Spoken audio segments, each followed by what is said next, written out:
கிறிஸ்துவுக்குள் பிரியமுள்ள சகோதர சகோதரிகளை, பலன் தரும் தேவன் எபிசோட் 1245 கர்த்தரை துதிக்கிறேன், மகிமைப்படுத்துகிறேன். இந்த நாளிலும் சங்கீதம் வரிசையாக நாம் தியானித்து வந்தோம். ஆனால் இந்த நாள் ஒரு முக்கியமான நாளாய் இருப்பதினாலே இயேசு சிலுவையில் மொழிந்த 7 காரியங்களை சுருக்கமாக நாம் பார்க்கலாம். முதலாவது, மன்னிப்பை குறித்து வேதம் சொல்லுகிறது. இயேசு சிலுவையில் சொன்ன காரியங்களில் பிரதானமானது, பிதாவே இவர்களுக்கு மன்னியும், தாங்கள் செய்கிறது இன்னதென்று அறியாதிருக்கிறார்கள். லூக்கா 23:34. முதலாவது, பிறரை மன்னிக்கிற சுபாவம் நமக்கு வேண்டும். இரண்டாவது, லூக்கா 23:42-43 வாசித்தால், சிலுவையில் அறையப்பட்ட கள்ளர்களில் ஒருவன், ஆண்டவரே உம்முடைய ராஜ்யத்தில் என்னை நினைத்தருளும் என்று சொன்னான். ஆண்டவர் அவனுக்கு சொன்னார், இன்றைக்கு என்னுடனே கூட பரதீசில் இருப்பாய். இது எதை குறிக்கிறது? அவனுடைய விசுவாசம், கடைசி நிமிட விசுவாசத்தை குறிக்கிறது.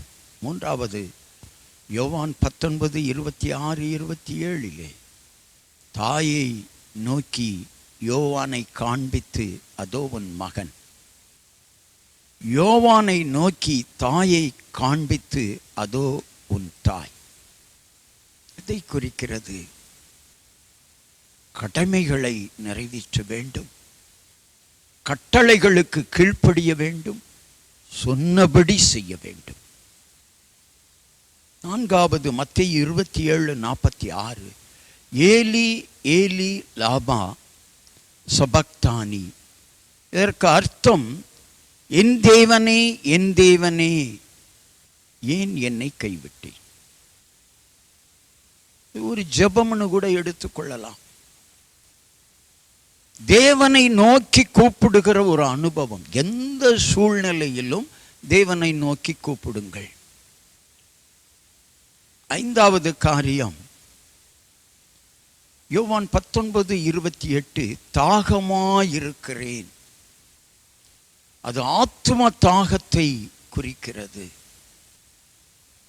பிறர் தாகம் தீருங்கள். இயேசுவனுடைய தாகத்தை தீர்த்து வைக்க உங்கள் முயற்சி என்ன? ஆறாவது, யோவான் 19:30 சொல்லுகிறது, முடிந்தது.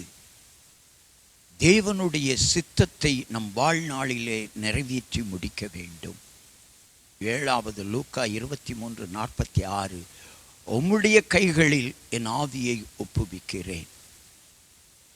ஆண்டவருடைய கரங்களிலே நம்முடைய ஆவியை ஒப்புவிக்கிற, ஒப்பு கொடுக்கிற ஒரு அனுபவம் நமக்கு வேண்டும். 119 சங்கீதம் 33 சொல்லுகிறது,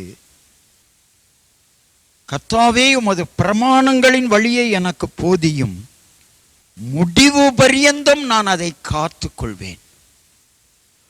முடிவு பரியந்தம் நான் அதை காத்துக்கொள்வேன். அதே சங்கீதம் 119:112 சொல்லுகிறது, முடிவு பரியந்தம் இடைவிடாமல் உம்முடைய பிரமாணங்களின்படி செய்ய என் இருதயத்தை சாய்த்தேன். ஆவியை தேவனுடைய கரங்களில் ஒப்பு கொடுக்கிற வரை கர்த்தருடைய பிள்ளைகளாய் பரிசுத்தமாய் வாழ வேண்டும்.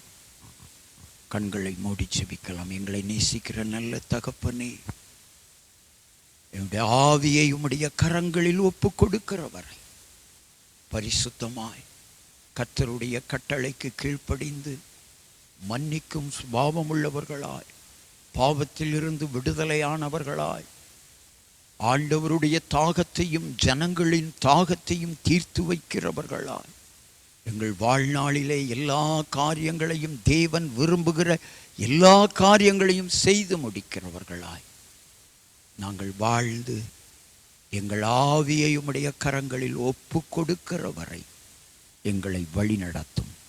இயேசு கிறிஸ்துவின் நாமத்தில் ஜெபிக்கிறோம் பிதாவே, ஆமென்.